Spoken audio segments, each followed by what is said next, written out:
Mark Gatiss, my next guest, first came to notice as one of a group of performers, the League of Gentlemen on TV, stage and movie screen, and is now a solo act who does a group of things. An increasingly busy stage acting career continues tonight when he opens in a new production of Shakespeare's Coriolanus in London. On TV, Gatiss co-created and acts in Sherlock, which returns for a new series soon, and recently wrote An Adventure in Space and Time, a 50th anniversary drama about the making of Doctor Who. And this Christmas Day, Gatiss makes his debut as TV director with an adaptation of the Tractate Middoth, a 1911 ghost story by M.R. James, in which the relatives of an English vicar are searching for a mysterious Hebrew book that he once owned. Perhaps he could solve our puzzle. You see, there's a book. We don't want to bother Mr. Garrett with our silly problems, Anne. No, I'd love to help if I can, really I would. And if it's to do with the book, well, I'm in a pretty good position, aren't I? Yes, I suppose so. But we don't even know the name of the wretched thing. Well, what's it about? We don't know that either. Except that we don't think it's in English, do we, Mum? Don't suppose that's much of a clue. I'll tell you the story. A scene from the Tractate Middoth, written and directed by Mark Gatiss. It will be followed on BBC Two that night by M.R. James' Ghostwriter, a documentary in which Gatiss explores the life of the writer whose initials stood for Montague Rhodes or Monty to his friends. A short work published after his death suggests that on one occasion he may have glimpsed a frightening figure in the rectory grounds.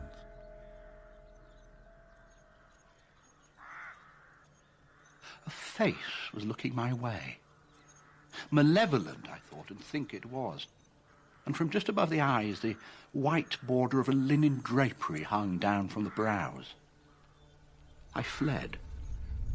But at what seemed like a safe distance within my own precincts, I could not but halt and look back. There was no white thing, framed in the hole in the gate. But there was a draped form, shambling off through the trees. The chilling stories of M.R. James became, in the late 60s and the 70s, a regular feature of the Christmas TV schedules. As Mark Gatiss was born in 1966, his obsession with the author must, I suggested, come from having seen these TV dramas on reruns or having spectacularly tolerant parents.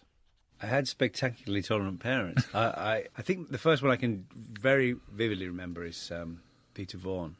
Because my family were spectacularly tolerant. I thought they were. I recently worked out that it was actually because we just watched what my dad wanted to watch. That's the truth of it. Brides of Dracula was my first horror film, and I was definitely 4.5. The one I remember the most vividly is Treasure of Abbot Thomas, and then The Signalman, watching when they went out. And they left a profound effect on me, really did. Well, on that effect, because an emergency squad from social services has just arrived at the door, having heard that you watched all those. So were you haunted, spooked, or traumatised by any of it? I don't know. It's hard to say. I was certainly thrilled. I was sort of always pleasurably scared. It's good for M.R. James because he liked to call it a pleasing terror. That was the effect he was after. And I think I've always had the same sort of thing. I've never really been utterly traumatised. That was the sound of my neck breaking. Yeah, you've just broken a BBC pan, yes. So we'll charge you for that. But it was always a thrill to me. It was never something I wanted to run away from, which you often find with people who say, "Oh, I can't watch anything like that." It somehow produces the opposite effect to what I like, which is that it's a bit like, having a good laugh. It's great to have a good scare. But what I always loved about them, particularly for television, is their spareness and the slightly queasy atmosphere that they conjured up.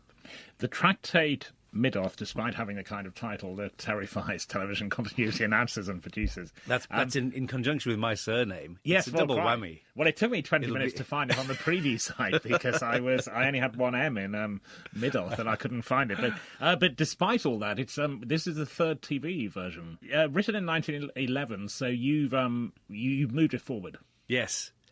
James, the other thing he always specified was that there should be a sort of haze of distance, he called it. And there's a general tendency to put M.R. James in the 30s. I thought it would be quite interesting to shunt it forward a bit more, because in a way the 30s were distant in the 70s, the 50s are becoming that. To me, I just thought you could bring it forward a bit. It still needs to be somewhere over there, a story told by someone to someone else. as Jonathan Miller always said, if you're going to do it, you need to have a take on it. Otherwise, you might as well just read the story. And I thought this is an interesting take on it, is to make it a university world of the 50s as opposed to something very, very Edwardian.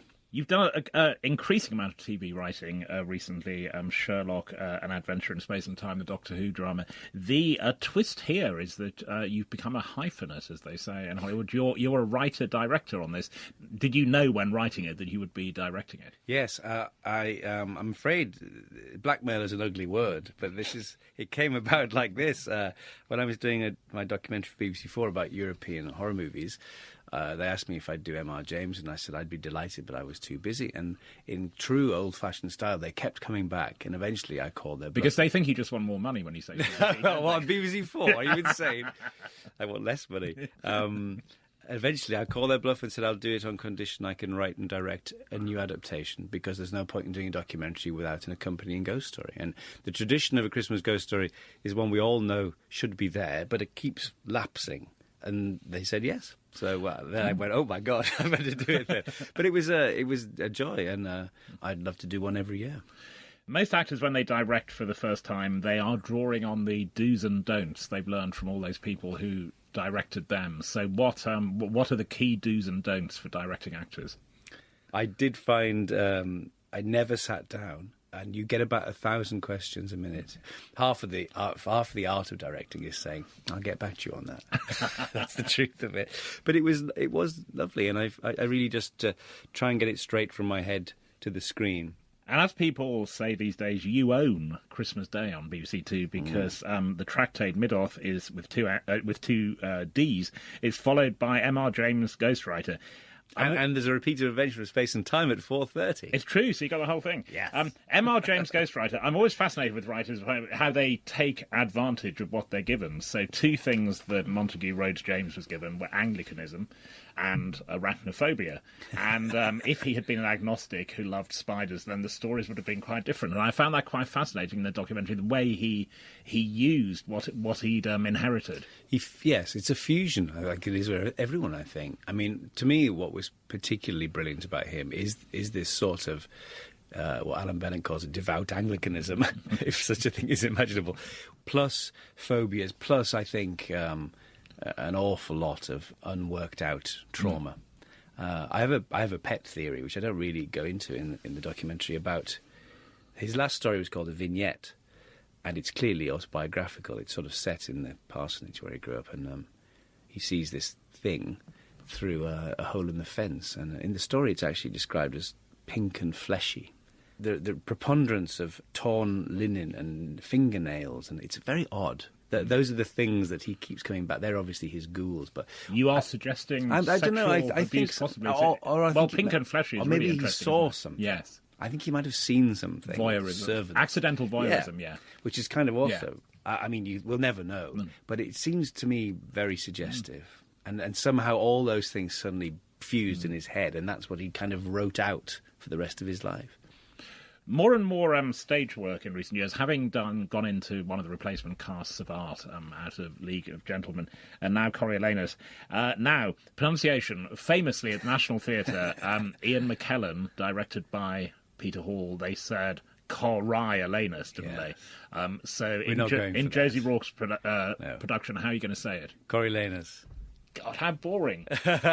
However, I am Menenius, not Menenius. Ah. So, who knows? And Menenius, we're not saying Nick Clegg necessarily, but he's sort of the pragmatic politician, isn't he, who believes that he can sort it all out. I like to think of him as Geoffrey Howe to Coriolanus' Thatcher.